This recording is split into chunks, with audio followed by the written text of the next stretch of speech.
Suur avamine, kaasahaarav perenäitus. Jah, tulevik, uus põlvkond. Lämme. Mis oleks, kui kunsti tulevikku kirjutataks tehnoloogia abil? Siin Tel Avivi südames ei ole valgeid seinu, on vaid lõputud dünaamilised ekraanid. Kaasahaarav õhkkond, kus kunsti saab kuulda, näha ja puudutada ja kus see edastab võimsaid sõnumeid. Kui mul paluti teha näitus valikutest, mu mõtted liikusid digimaailma. Meil on palju valikuid, mis jätavad meie taha jälje. Nii et ma mõtlesin, kuidas saaksin digikunsti ja tööd tõlkida millekski, mis oleks rohkem lastele, näeks välja nagu maagia ja meie täiskasvanud näeksime sellest digimaailma jälge. Nii et ma lõin midagi, mis näeb välja nagu Matrixi vihm. Sealt sajab binaarkoodi.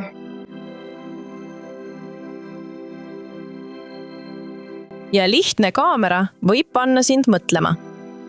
Sa näed end kaamera loodud pikslikunstis, millel on sügavusandur. Ja igilu sinu liigutus jätab tegelikult endast jälje. Ja kui sa otsustad korraks peatuda, lihtsalt seisa paigal ja vaatama peegeldust. See paljastab erinevaid sõnu, nagu see paljastaks midagi muud. Sa võid lihtsalt tunda ja nautida seda, aga selle taga on nagu peidetud sõnum. Ja sa näed, kui sa lõpetad liikumise, siis sõnum avaldub ise ja sa saad lihtsalt uurida, kuidas sinu liikumine ja sinu valikud midagi avaldavad ja jätavad jälje. Wow. See ongi tegelikult selle taga. See näitus on ka võimalus vaidlustada teatud väärarusaamu. Tehnoloogias, nagu ka elus, saab esemetele anda teise elu ning me saame end uuesti leiutada nii laste kui ka täiskasvanute rõõmuks. Ma taas kasutan asju. Ma leian asju, mis kunagi olid köögis. Ma leian asju, mis on peamiselt puidust tehtud. Ma prindin 3-mõõtmelisi osi ja panen mängu kokku. Mind inspireerivad Instagram, videod ja YouTube. Ma lihtsalt leian idee ja ehitan selle valmis. Ma ei tea, kuidas see algab.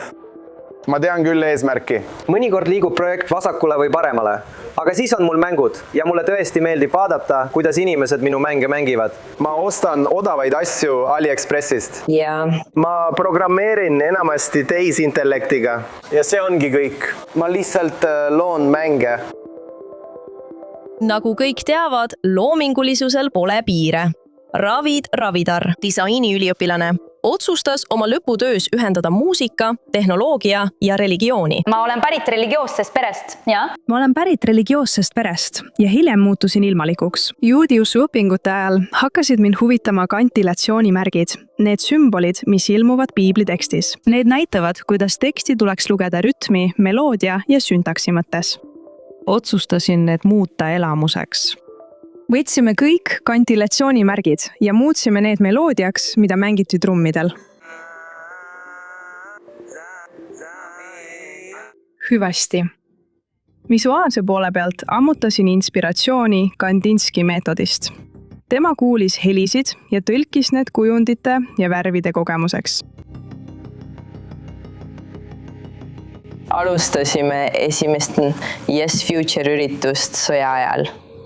Ja see oli nagu valguskiir. Me mõtleme palju selle peale, kuidas me suudame oma tulevikku ette kujutada ja püüame mitte pöörata tähelepanu sellele, mis toimub. Esimene põhiteema oli aeg ja koos kõigi kunstnikega mõtlesime, mis on aeg meie jaoks.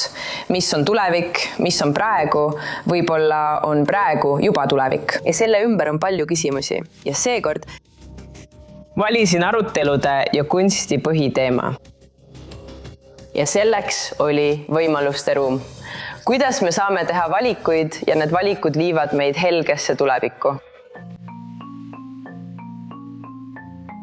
Aidates inimesi kokku tuua, Just See ongi Darri eesmärk. Ma tahtsin religiooni positiivses valguses näidata. Praegu on riigis palju lõhesid.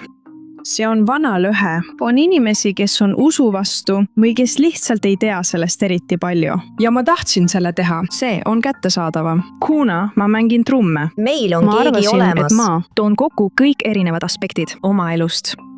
Muusika, religioon, kujundid ja liikumisdisain, mida ma nii väga armastan ning ühendan need üheks sidusaks süsteemiks, mis töötab.